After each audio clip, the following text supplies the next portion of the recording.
د بهترین کور وي، زما د ښکلي کور وي، زما د چین او د سکون کور وي، او زما د مینې او د محبت کور وي، او هغې کې د جنګ او جګړې نه وي، نو د هغه بچو دپاره بیا د دینداره بیبي انتخاب کول پکار دي.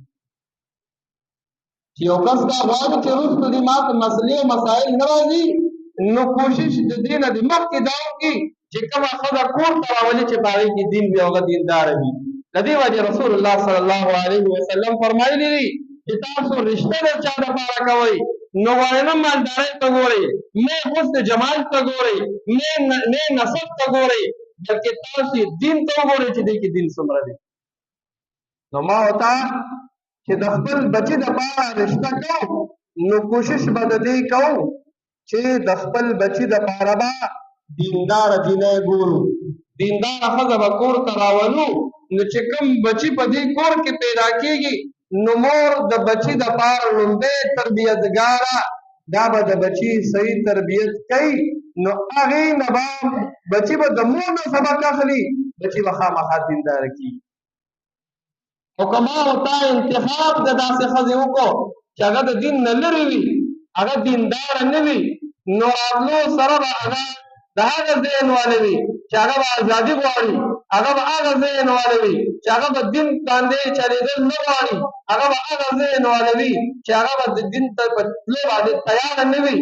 نو بیا چې کوم بچي پیدا کېږي، کوم نسل پیدا کېږي، نسب پیدا کېږي، نو بیا به هغې ته کوم دین وښیي چې مور کې خپله دین نه وي. له دې وجې شریعت څومره چې دی نو په دې زور ورکوي چې د بچو صحیح تربیت وکړی شي. او دا د مور پلار یو ضروري ذمه داري ده چې دوی به د خپلو بچو د دې ماشومانو د ګلونو دوی به صحیح تربیت کوي. نو ماشوم د ده مثال خو نرمه خټه ده چې کوم طرف ته تاوې تاوې هغه طرف ته به تاوېږي، او چې بیا ماشوموالي کې د ده تربیت خو نه شو، دا پوخ شو، بیا فکرې دی بیا نه تاوي. له دې وجې که یو کس دا غواړي چې زما ماشومان دي دینداره وي، زما بچي دي دینداره وي، زما په کور کې د دین وي، نو د ټولو نه ضروري خبره د هغه دپاره دا ده چې د دې دپاره ته د یو دیندارې مور انتخاب د دې بچو دپاره وکړه. نو چې دینداره مور دې وله راوسته چې د هغې کوم بچي پیدا کېږي هغه به دینداره وي، ولې به یې تربیت کوي. نو شریعت د مور او پلار دپاره ضروري دا دي چې د خپلو بچو دپاره د کومې رشتې انتخاب کوي، نو د دیندارې جینۍ به کوي. دنیا ته دې نه ګوري، مال او دولت ته دې نه ګوري. نن سبا موږ او تاسو وګورو ظاهري نقشه ده، دنیا هر څه مخې ته وي. که جینۍ ورکوي نو هم به وایي هلک کار څه کوي. دې ته نه ګوري چې دین پکې شته که نشته، اسلام پکې شته که نشته، که دین چلېږي که نه چلېږي، او پیسې ورسره څومره دي، کاروبار او بزنس یې څه دی، نوکر پیشه دی که دوبۍ کې دی که لندن کې دی.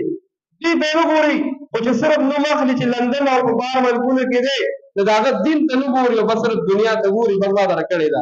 او بیا وروسته دومره پریشانۍ جوړې شي، دومره پریشانۍ جوړې شي چې هغه د پاکول دي.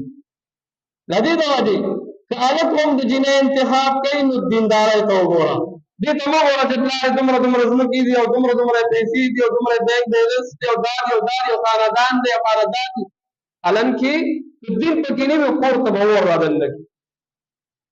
او که د جینۍ انتخاب کوي د هلک دپاره نو هغه مور او پلار نه هم پکار دي چې څوکه دیندارۍ ته وګوره، پیسو پسې لور خور مه ورکوه.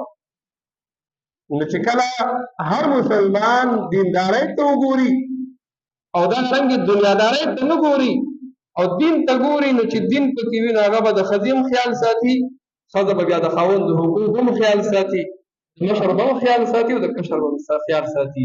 او که چېرې نه دا دنیادارۍ ته یې وکتل او دنیا ته یې وکتل او پیسو ته یې وکتل، نو چې کومه جینۍ ته کور ته راولې هغه هم د بادشاه لوري، هغه به وایي چې زما پلار او زما پلار کره چې د سرو زرو باتروم او د سرو زرو دا و، زما پلار کره دا و او ګاډي او بنګلې وې، او د هغې خپل هم دلته کته نه لګي. نو هغې نه به ته څه امید وساتې چې دا به زما خدمت وکړي؟ دا امید به ته څنګه ساتې؟ حتی دا خدمت نه کوي. بیا د دې د وجې مشران وایي ته چې رشته کوې نو لږ لیول ته وګوره، د ځان په شانتې وکړه، ځان نه بره مه کوه، د ستا خدمت وکړي.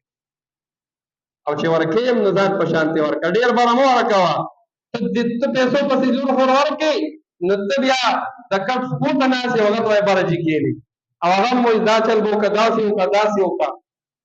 نو شریعت ډېر ښکلی دین دی خو که ما او تا په دې چلېږو نن موږ او تاسو وایو دله لور خور څه له ورکوو ده سره څه دي او دی به یې کوم ځای نه ساتي الله وایي رزق زار چاله ورکوم تاسو یې نه ورکوم څنګه چې مې آیت شریفه ویلو.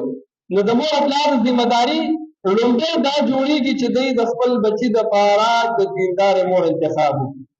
چې کله یې د دیندارې مور انتخاب وکړو او کور ته یې دیندارې را دننه کړه او هغه ښځه یې را دننه کړله چې په هغې کې 100% دین و دین چلېدله او دا دینداره به هم یو کور کې تیارېږي چې بچی یو پلار او مور د خپل لور صحیح تربیت وکړي نو په کور کې به دینداره ښځه تیاره شي.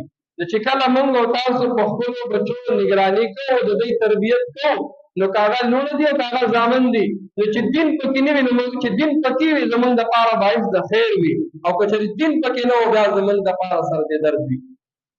نو لومبۍ د مور او پلار ذمه داري څه جوړېږي چې بچي دپاره به د دیندارې مور انتخاب کړي.